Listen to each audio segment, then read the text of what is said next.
few weeks ago, someone asked me, regarding closing credit cards, should I be concerned about how it will affect my credit or just focus on getting debt-free? Well, I have to go with my consultant answer here. It depends.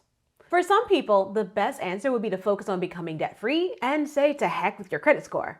For others, it's a bit more complicated, which is why I decided to create this video instead of going back and forth with them on YouTube in the comments to get the details that I need to give them a full answer. Instead, I'll help you figure out how you can answer that question for yourself. So today, we are answering the question, should I close my credit cards?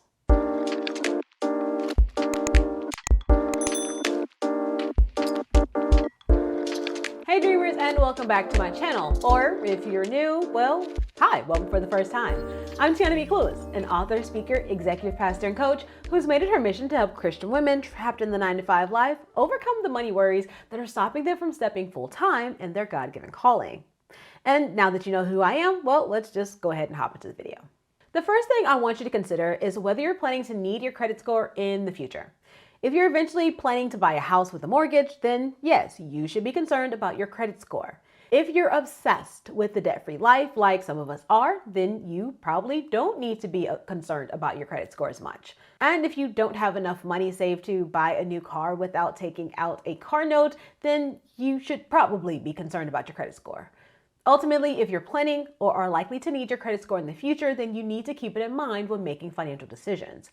It means you need to be strategic about deciding what credit cards to close. If you close them all, you will absolutely mess up your credit score. But if you're smart, you can minimize the damage. So let's talk about how to be smart when closing credit cards. First, you have to understand how credit scores are calculated to know the best strategy for you. Now, I did do an entire video about credit scores, so if you want a lot of detail, you can go there, but here are the highlights. Your credit score is calculated based on 5 criteria. You have credit mix, which is 10%, credit history, which is 15%, new credit, which are inquiries, new open accounts, which is 10%, amount owed, which is 30%, and your payment history, which is 35%. This is important because it helps figure out where to focus your energy when deciding which credit cards to close. Why? Because closing any credit card directly impacts credit mix, credit history, and amount owed, which are a combined 55% of the calculation. So let's talk about each of these impacts and what to think about when you're making your decision. Let's start by talking about credit mix. Ultimately, lenders like to see a variety of types of debt used in your lifetime that you've repaid. The more different types that you have successfully paid back or managed, the better, because you look trustworthy in a variety of situations, not just one. An important part of this mix is having revolving and non-revolving debt. Revolving debts are credit cards and other lines of credit that you can just spend up the balance, pay it off, and then spend it back up again according to a limit. Non-revolving debts are things like car notes, student loans that you get one time and then you just pay down.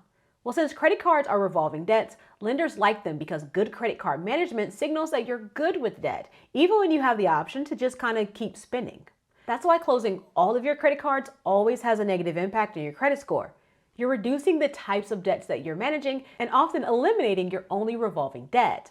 For that reason, my advice is always to close all of the cards except one. This way, your credit mix has limited disruption, but you're still reducing your ability to amass massive credit card debt. Of course, this always leads to one very important question. Which credit card do I keep? And that question is answered based on the other 2 elements of the credit score calculation that we are going to pay attention to. Oh yeah, and here's a perfect opportunity for you to smash the like button. And if you haven't subscribed already, follow the channel by clicking the big red button below. All right, back to it. So now let's talk about credit history, which makes up 15% of the calculation. Where a lot of people go wrong when closing credit cards is that they negatively impact their credit history by closing their oldest credit card. This shortens the length of their credit history once those payments fall off of the credit report. If there's a big gap between that credit card and the next active debt on your credit report, this can be a big deal, especially since for most people, that credit card was their very first debt. Now, I really like working with examples, so let me just kind of slide over here so that we can do a little math off to the side. So imagine you were a high school graduate who opened a credit card in 2005. You had a partial scholarship to college, but left in your first year, and so you had very little debt. You then paid that student loan debt off in 2011. Your first car was mom's, so you didn't have any other debts because the credit card was enough until 2015 when the car died and you took out a loan to get a new one. Then between 2015 and 2020, you opened like 3 new cards, you took out some student loans to go back to school. So in that scenario, how does closing the first card impact your credit history? Well, when you look, you see that the next oldest debt on the list were the student loans in 2005. But you paid those off 11 years ago, so they're no longer on your credit report. The next debt after that is the card loan in 2015, which means you went from having a credit history stretching back to 2005 to 2015. That's a 10-year loss of credit history. And, well, let me just ask you, would you trust the person who had 7 years of history or the 17 years of history more? Yeah, that's what I thought. Now, some of you may be like, but it takes like 10 years for it to fall off your credit report. And you're right.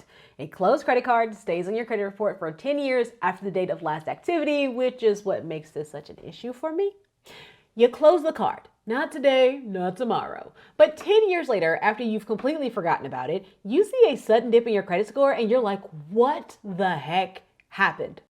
What happened is that this card you closed finally fell off your report and reduced your credit history.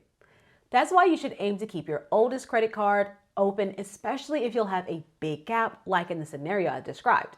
Now, notice I said aim because we still have one more criteria to look at. This criteria is amount owed, but I prefer to use the other term, which is credit utilization.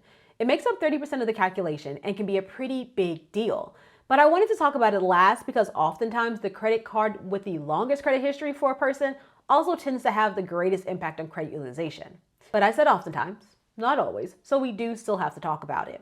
So credit utilization is a percentage of how much available credit you're actively using. Let's say you have 3 credit cards with limits of $5,000, $12,000, and $8,000. That gives you a total credit available of $25,000. Now let's say that those cards have balances of $2,000, $10,000, and $1,000 respectively. Well, I can calculate credit utilization on each individual card, which would be 40%, 83%, and 13%, or I can add up that total of $13,000 and take the credit utilization on the cards for the entire amount of 52%. And yes, all of those credit utilization numbers would be part of your credit score calculation.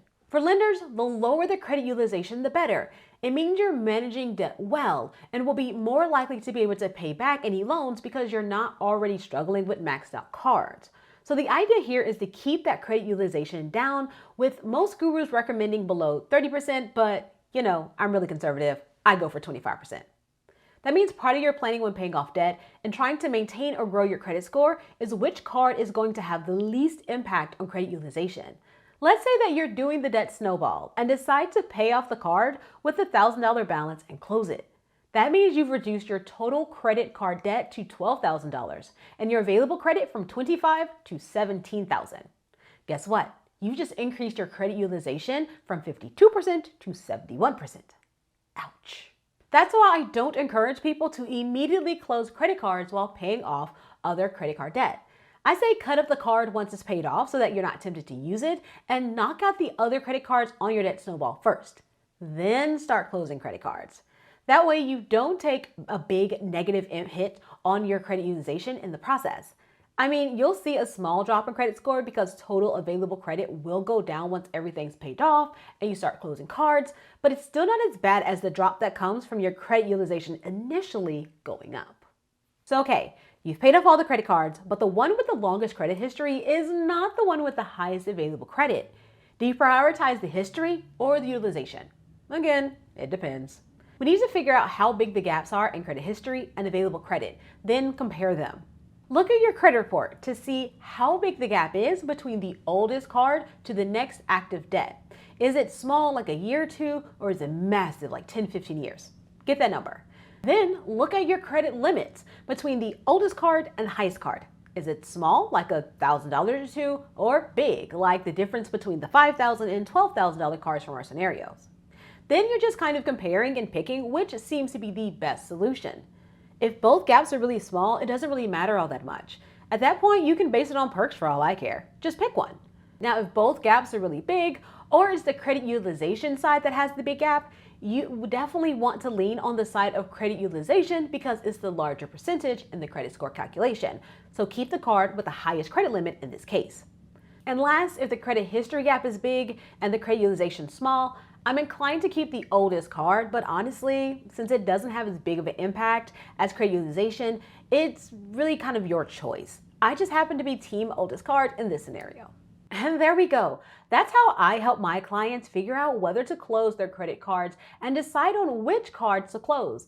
It was actually really interesting writing this video because I do this naturally, so it took some work to get my automatic thought process out of my head and down on paper. But of course, I want your thoughts on this. Did I teach you something new, or did you have an idea for how you figure this out yourself? Let me know in the comments and I'll be sure to respond to each and every one of you. Oh, and if you have a question that you would like me to answer with a video like I did this one, share that too. I love teaching about personal finance, so answer your questions will absolutely brighten my day and help with your pockets. All right, now before you go, don't forget to let me know that you found this video useful by hitting that thumbs up button and following my channel by clicking the big red button below. Be sure to hit the bell so that you're notified each week when I drop brand new money tips and biblical strategies designed to help you break through the financial barriers that are keeping you from stepping like a big, bad, bold chick into what God has called you to do. But with that, I'm going to get back to work, and I look forward to seeing you next week. Bye-bye.